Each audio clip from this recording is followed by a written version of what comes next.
Hi everyone, welcome to this Microsoft Excel tutorial.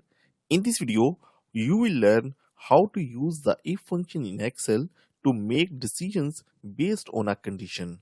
Using a simple employee sales example, we'll calculate the bonus eligibility step by step.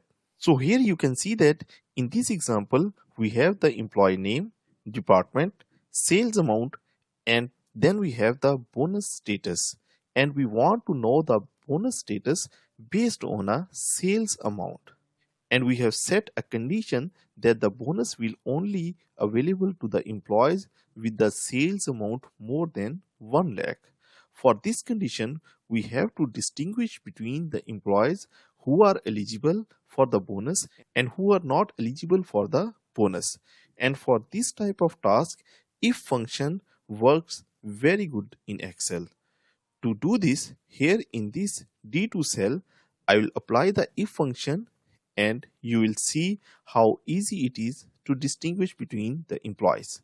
So here I will write equal if, and in the syntax you can see that first we need to provide the logical test that if the amount in this C2 cell is greater than or equal to 1 lakh.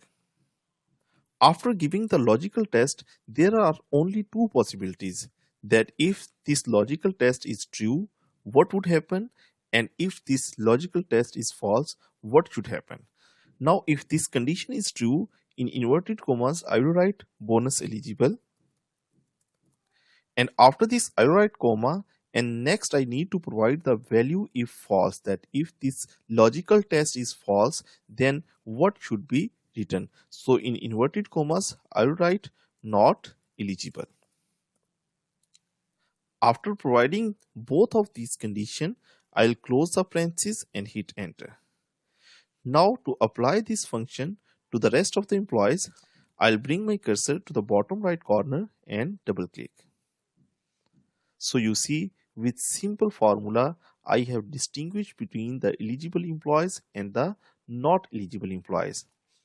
This is the most easiest and the simplest example for the if function. I have already made a video on if function application to calculate the student grades or to distinguish between the students who are pass or fail.